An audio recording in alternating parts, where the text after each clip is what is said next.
Milton Babbitt. God damn it, man. Milton Babbitt. Okay, so go ahead. Number 3 for you. I think of conductors that come to mind over the last 60 years, Valery Gergiev. Ah, okay. See, I wanted to do one. Still currently active. Yeah.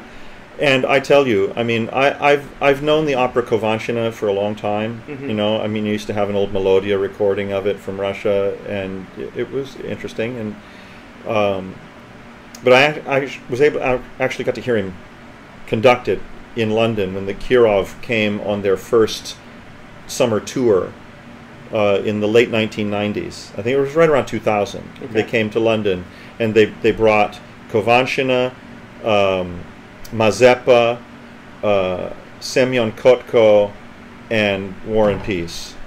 Semyon Kotko is a very rare Prokofiev opera, and I didn't hear that, but I did hear the other 3. And Kovanshina can be a very long evening, but let me tell you, he knew how to conduct it and knew how to move it along. And just like Knappertsbusch, who it's been said, you know, knew how to if he wanted to go slow in certain places because he knew how to go faster in others. Right. That's a critical thing for a conductor. Yeah. And Gergiev knew that and made that one of the most exciting evenings I've ever had in a theater. It was dynamite. Yeah. Of the conductors currently that are still conducting, he's one of the few that is a master in both the concert hall and the opera house. Yeah. Yeah. There's not that many. Barenboim. Who else? That's a master. Not Simon Rattle. He's not an operatic master. You might say Yannick Nézet-Séguin, but I don't really know his work that much because he's at the Met and Philadelphia. Well, I guess Dudamel. I guess Dudamel's going for that mantle. Yeah. Maybe he is. Maybe, but I hope for his sake he gets it. I hope for all of our sake he actually achieves it. Yeah, but of the ones I say, as far as this is something Ferruccio Furlanetto mentioned as well when I got to interview him, because he got his break from Foncarion in Don Carlo. Yes. He said, I went to bed and nobody knew me, and the next night the world knew me because Foncarion had him cover King, what's his name in Don Carlo? King... Philip II. Philip, yeah. And the bass had stepped out, and Foncarion called him up, brought him in, coached him, and he went on at the Salzburg Festival, Easter Festival, and the world knew Ferruccio Furlanetto at that point. And out of that story, he said the only person currently conducting who can get a project done anywhere close to the way that Foncarion could get a project done is Gergiev. Yeah. I remember once... Because they did Don Quixote. Ferruccio now San Diego Opera had a Don Quixote as well, but it was Gergiev who drove that. Right. I remember once back in the... By Massenet. In the late 90s, I got to hear Gergiev rehearse because I had I knew someone who was on the DEP list for one of the orchestras, and he rehearsed. I forget which orchestra it was now, but he rehearsed them down at the Blackheath Concert Halls, which is in southeast London. And that was it was the Prokofiev Romeo and Juliet. It was that was a very exciting thing to get to watch him work and talk to the orchestra. Yeah. He's a master. It was. It is. And I've talked to people who played under him. They don't like it. Well, but maybe not. But man, does he get results? Yeah. Boy, does he get results. Yeah, that. Not sure what that is, but whatever it is. Yeah, they ripped Ludmilla and Ruslan in half when they came and played it here. Oh yes, yeah. I mean, Craig and I, we weren't sitting with this, but when that first string, we looked at each other like, did they just rip the universe in two?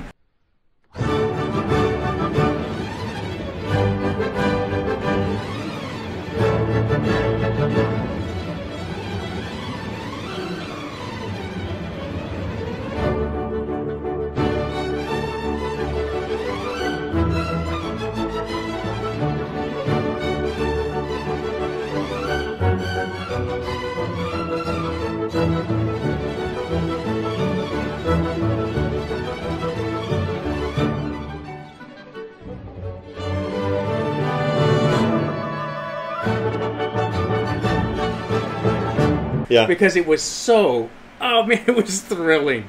And, you know, granted, the Kirov Orchestra has probably been playing that since they were, you know, 4 years old. And you Hi to a Married Grasshopper. Yeah. Yeah. I like Gergiev as a pick. Yeah, no, he's phenomenal. And you know who else does? Vladimir Putin. Yeah, well, whatever. he sure does the business. Yeah. You know who else would have liked my Funkarian? Himmler. So. Yeah, well, go. he was. Because Himmler played Funkarian on to put pressure on the Furtwängler, and Funkarian did have. This is what I want. Sorry to go back to Herbert Funkarian. Wait a minute, we're gonna do a time slip here. Yeah. So, Herbert Funkarian had a Nazi card, right? He had to have a card in order to get his position. So he was Himmler's protege. Well, Himmler was backing him. This was in the 30s. Yeah. You had to join the party to get a position in Austria. I can't remember if it's Ulm or Aachen. I think he was in Ulm and he wanted to get the position in Aachen, but in order to get that position, he had to join the party, so he did. And then Himmler started playing him off. But in 1942, Herbert von Karajan married a half-Jewish woman. And this is the story I want to know. Her family survives the war. Doesn't go to any concentration camp. I want to know how much they paid Herbert von Karajan to use his influence to save their family. That's complete conjecture, but I think it would make a fantastic piece of historical fiction. On the other hand, because they were divorced not soon after the war. Right. Well, okay, fair enough. I think he was that much of a careerist and opportunist. I was going to say that you know, perhaps it did him in good stead to be seen to be using that influence by his higher ups. So even if they didn't really, you know, they pay him, but he's married to her in the first place. So, you know, but he is seen to use this influence, and therefore his higher ups say, you know, good boy, you know, you're doing things the right way. But if they didn't stay married after the war, then perhaps he did. Yeah. It just dawned on me one day. I was like, that dude probably took a boatload of money to marry her and make sure that family survived the war. I don't think he did it out of the goodness of his heart. Perhaps not, but they did survive. I just think that would be a great piece of historical fiction. Yeah, no doubt. It is fiction. I mean, it's not fiction that he married her, but they survived and then they were divorced. The mechanics of making that happen would be fascinating psychology. Yeah. Okay, so Gergiev. And you know, and his Mazeppa was just, you know, sparkling, and War and Peace was a bore, because War and Peace is not a good subject for a. It's a better read. Yeah. Have you read it? I've read it. An opera libretto is that thick. A novel is that thick. Right. That tells you have to take out that much, you know, to actually achieve an opera libretto. When you have to, and a lot of that libretto is repeated. When you have to leave, exactly. If you have to leave out that much of a book, you know, and then you're still left with a, you know, it's even 120 character costume parade of an opera. Yeah. You know, I'm sorry, it just doesn't work. Yeah. It's even more extreme than a movie. And the other thing about that experience was that one was done with the deep stage drop, the full with the revolve and everything. Oh, okay. And the other two, Kovanshina and Mazeppa, were both done with the painted drops, shallow stage, you know, on a rake, right. Very stylized. And let me tell you, I have not heard a roar in an opera house like that since Sutherland retired, and I haven't heard it since. Wow. The audience, it was bravo! It was that. It was remarkable. Yeah, sticking in England, but really not with opera. I'm going to say, and this is I think my surprise pick, Neville Mariner. Yeah? Yeah. And that's a personal pick. I don't think anyone would make a case for him being one of the greatest conductors of all time. Yeah, but I could say the same. He kind of filled the role of being, given my age, my guide to Mozart. Sure.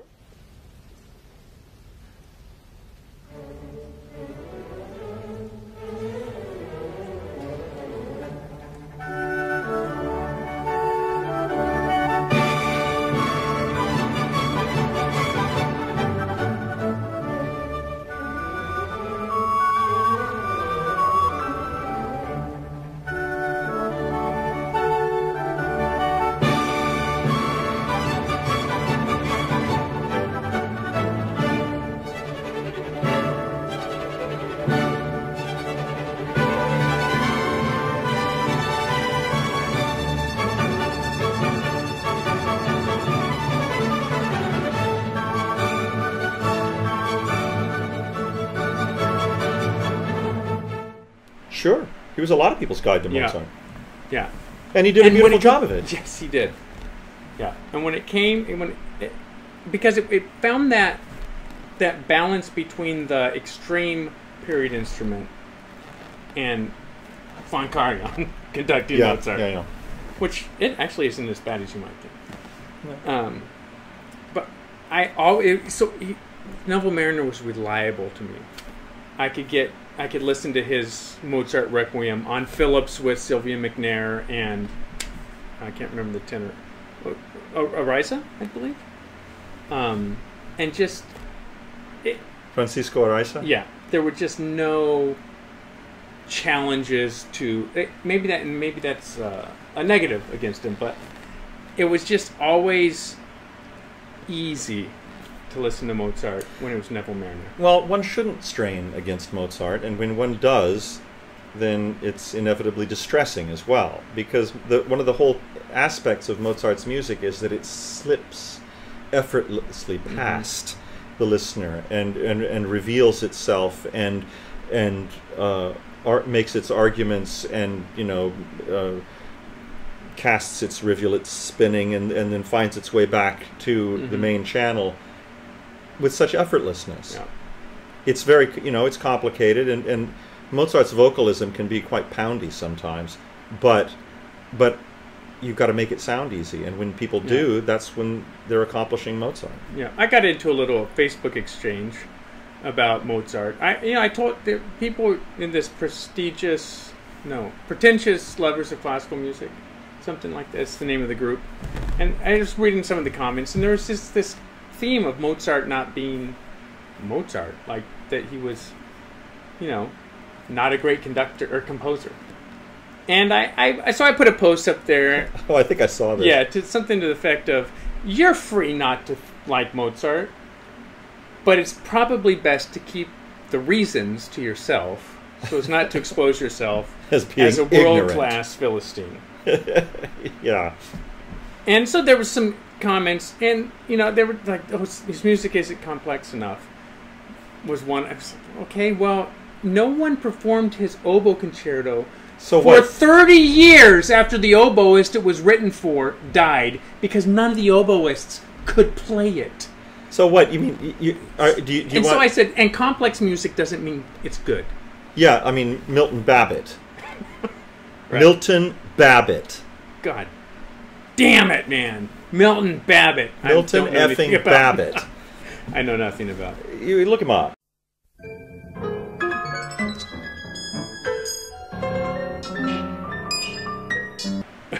I mean, should I? Yeah. Well, you want complex. Okay. Okay. I don't. This person did. Well, that's what I mean. Yeah. If you want complex for complexity's sake, I mean, it's ridiculous 1950s computerized serialism. Okay.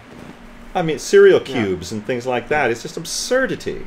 So Neville Mariner, also a product of the recording industry, over 2,000 recordings. Wow. Well, that's... But that also speaks to an incredible... And his British music. His Vaughan Williams is solid. His Elgar is good. His, Butterworth. Finzi and Butterworth and that whole group of, pastoral... There's a lot to be said for that group of people. Yeah. Delius. Yep. Holst. All right. Well, you've touched on my number... You co-opted my number 4. Okay. So I had actually done a combined... Oh. A combined 4 and 5. Okay.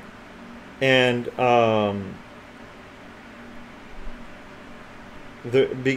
for this, and that's why I put Karajan down for range. Okay. Range of recordings. He recorded everything under the sun. Almost. Yeah. There's some, he doesn't do a lot of British music. Another a couple of 20th century conductors that really changed the scene, and I could add a third name to that, which would be a little bit. Purists would argue, but I think it's fairly unarguable. Actually, one was. Let's see if you can figure it out. I'll mix them up. All right. Seiji Bernstein. Oh, okay. Seiji Ozawa. Okay. And Leonard Bernstein, both fairly virtuosic conductors, changed the entire landscape of classical music by their work in television. I mean, Ozawa bringing the first of all, Bernstein bringing the New York Philharmonic to the New York area with the kids' concerts at Carnegie Hall and things like that, and then the omnibus programs. I mean, what he did for popularizing classical music in the 1960s and communicating it. He was a fantastic communicator. Absolutely, and he was a great conductor. I mean, idiosyncratic as heck, but a wonderful pianist and a wonderful conductor. He communicated by a variety of means his intentions to the orchestra, and they loved him. They loved him for it. Never heard anybody say I hated playing for Leonard Bernstein. I mean, whatever he did, it worked. And Ozawa, I mean, brought the Boston Symphony Orchestra into an entire nation's homes. In a way that they had never experienced it before. But then you can also say the same for Arthur Fiedler. Ha! Yes. You know that bald guy that always used to play the trap drum set, you know, on the back end. He looked like the Muppet with the glasses, you know. I think the Muppet with the glasses was based on that guy. I don't know his name. What's the name of that album? But we got it from Columbia House as one of the free intro. Like you buy 10 for 1 penny. We got the Arthur Fiedler. Think back to July 4th, 1976. And the Boston Pop Symphony Orchestra playing on the Esplanade in the concert shell along the Charles River in Boston.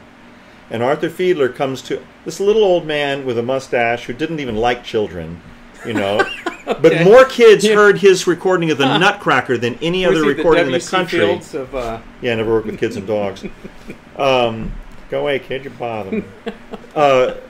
Comes to the top of a building overlooking a crowd of about 250,000 people, you know, and they catch sight of him, and he's getting and Arthur Fiedler is getting a hero's welcome because they know he's going to come down there and they're going to play the 1812 Overture and the Stars and Stripes Forever.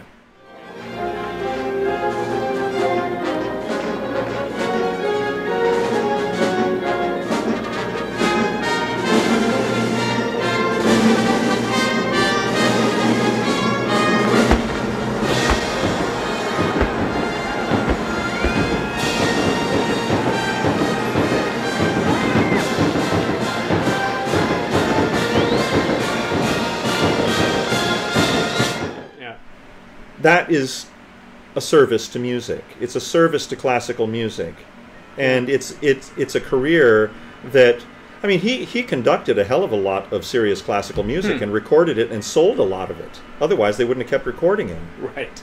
But I don't really think he gets his due for what he did in the service.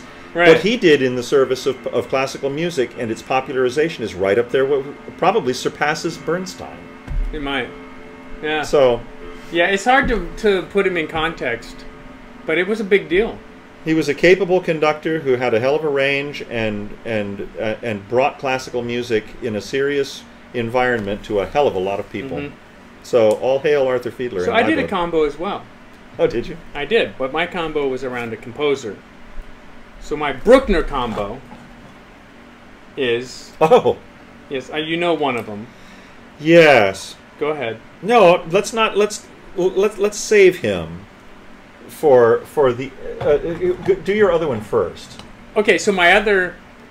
Well, this is my. So I have one. So this is a combo. So it's the one that we're not going to talk. We'll talk about later. And Joschka Hornstein. Joschka Hornstein. Yeah, for Bruckner. Yeah, Joschka Hornstein's Bruckner 8 is pretty damned impressive. Yeah, he's kind of a... That's the one I had on a Vox box recording. Yeah. And it kept me up all night once. I couldn't stop listening to it. Yeah.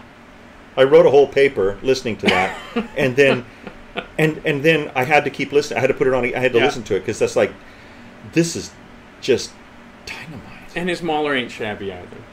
No, I'm sure not. No, no, his Kindertotenlieder is pretty definitive. Yeah. And I could put like a little sub of Günter Wand. I like Günter Wand's Bruckner. I don't know. No? Not so much for me. I want to like Günter Wand, but I would have liked to have heard him when he was a bit younger.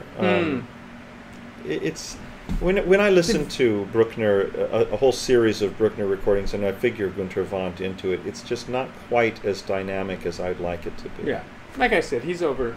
Yeah, he's a little like a footnote. The fact that he recorded them all in Lubeck Cathedral is an interesting thing. It's a great sound. That's a great sound. It is. A great sound. It's very wet, but I that's kinda what like it. that's what fits Bruckner. Yeah. That does fit Bruckner. Yeah. So I got one more to complete my. Then should we get to lick balls? yeah, go ahead. Okay, so Carlos Kleiber. Yeah, I had a feeling he was going to come up. Yeah, he's got to come up. Well, he never really impacted me at all. Okay, I mean, but in the opinion of myself and others, if you've got the definitive Beethoven 5 and 7, maybe you think Toscanini's is, but no, I wouldn't say that. I wouldn't say that. Kleiber Beethoven 5 is phenomenal. I was actually watching some video of him. He But his repertoire is limited as to what's available. Very limited. Very limited. Too limited to make, in my opinion, to make him but one of the to make him. A lot of people want to give him the crown as greatest conductor of the 20th century, and I just don't think he has the repertoire. You can do that. I mean, you can when you watch him, you can certainly see that he has a force and an eliciting force of personality and lightness of personality, which draws things out. You know, his way of New Year's Eve, his way of leaning in like this, and his gesticulations are everything from poking horizontally at the orchestra to drawing this a lot. And you know, where is the downbeat in that? Where is the entrance in that? And this is getting back to your point about Furtwängler. Orchestral entrances are less exact than most people would like to think, because first of all, the signal has to be given, then it has to visually transmit itself and be perceived by the eyes of the orchestra, then it has to be processed into physical action, and that takes time. So the conductor's always a little bit ahead. Right. It's like an organist playing a pneumatic instrument. You know, you press a key, it takes, you know, a tenth of a second or an eighth of a second, and then you hear it come out. You have to play the keys, not the sound. You know, and that's something that takes some practice. It's not like a tracker. Tracker, you press the key, you get the sound, just like that. So Kleiber, and I was watching him conduct Fledermaus, and his very yum bum bum, you know, he's like bum bum bum bum bum ba da da da. Yeah, it's coming in behind him. Yeah, but that New Year's Day concert is of music that is just popcorn, and there's no substance to it, but it's phenomenal. Yes, yeah. No, he had a gesticulative ebullience about him. A joie de vivre comes through.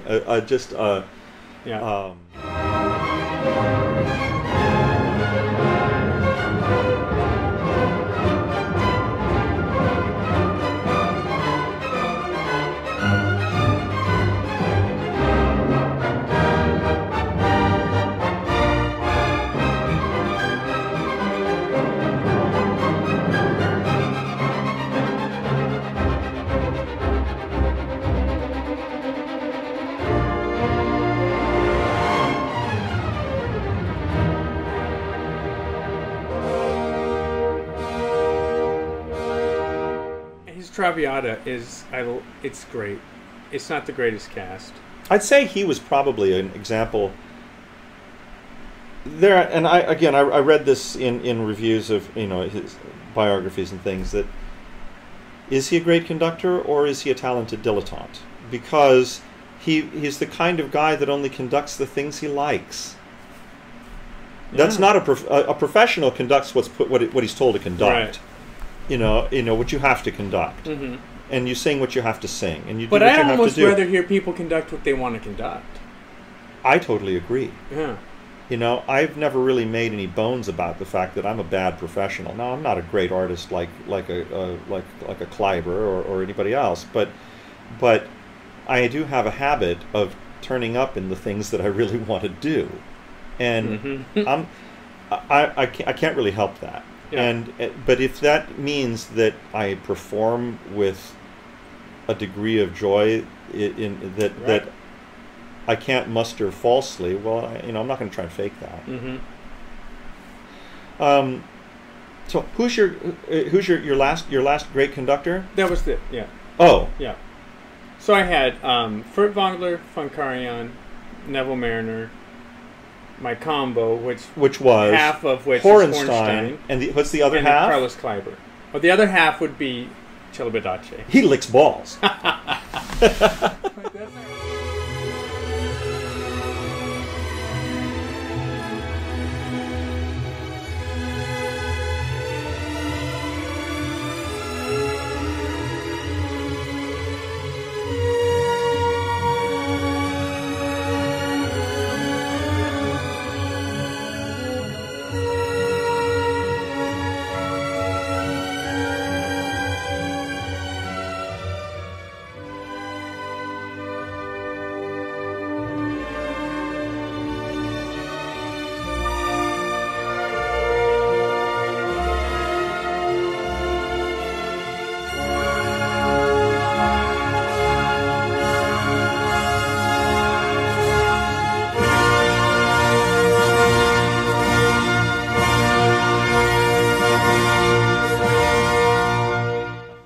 That's all right, because your combo, Leonard Bernstein, also literally and figuratively licks balls. Or licked.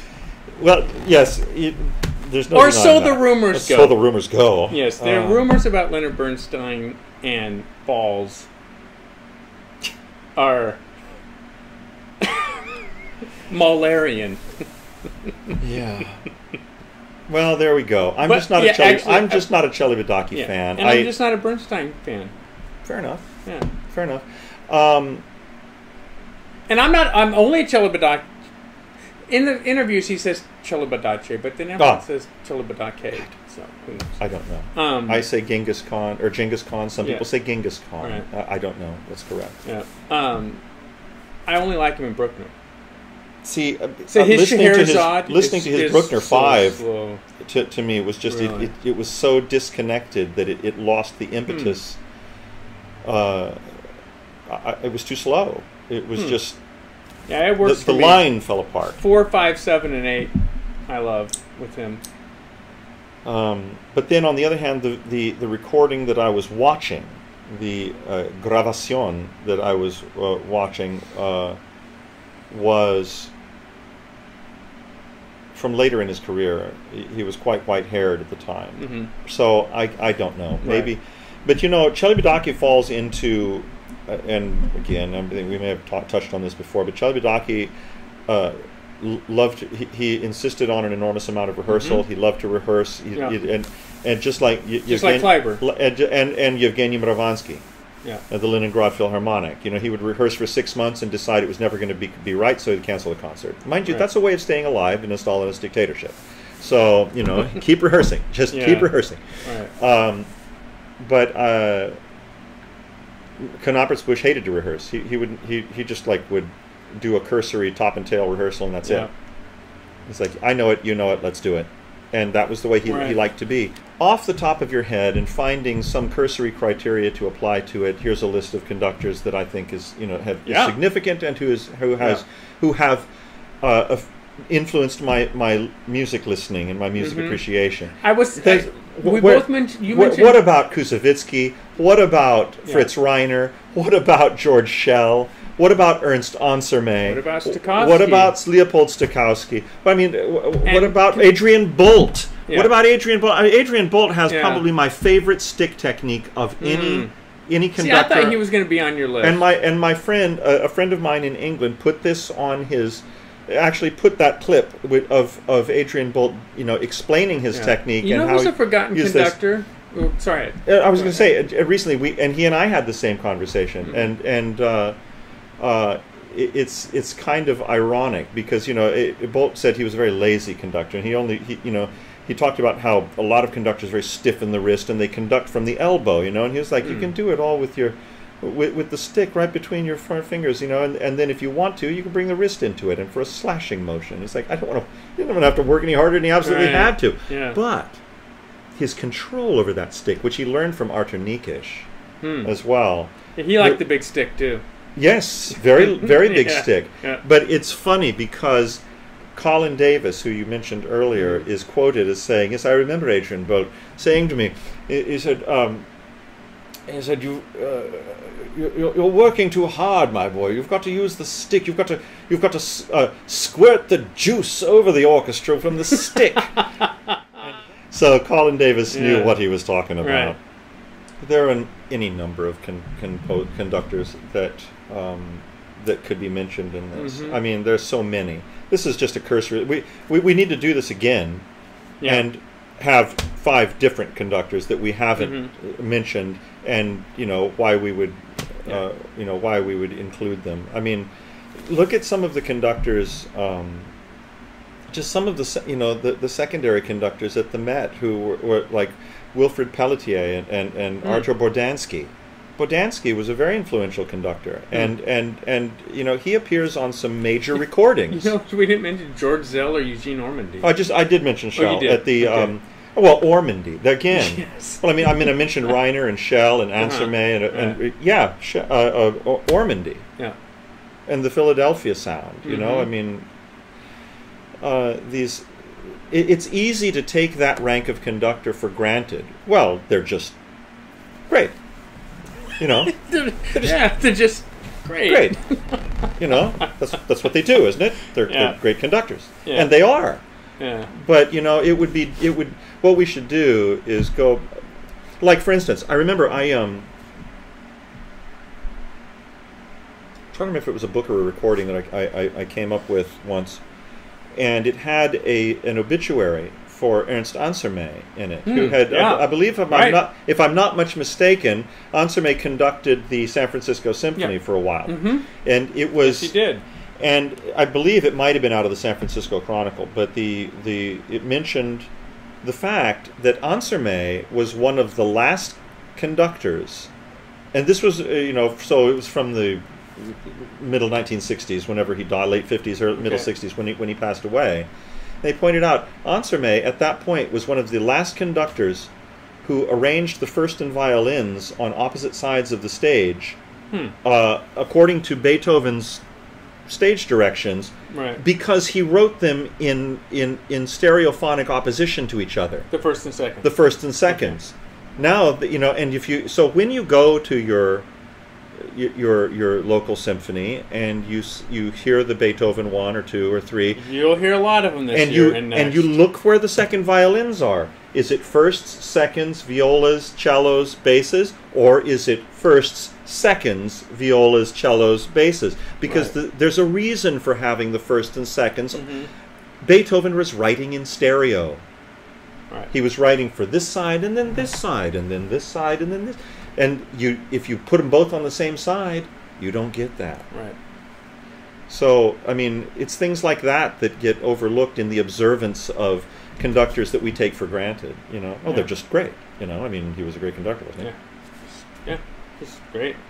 So whatever you do, though, don't order a T-shirt that's terrible. Not yet. They'll be better. It's a purple rebellion. It's kind of a mauve rebellion. It's actually. It's a learning experience. It's a learning rebellion. All right. Let's get it. Until we meet again.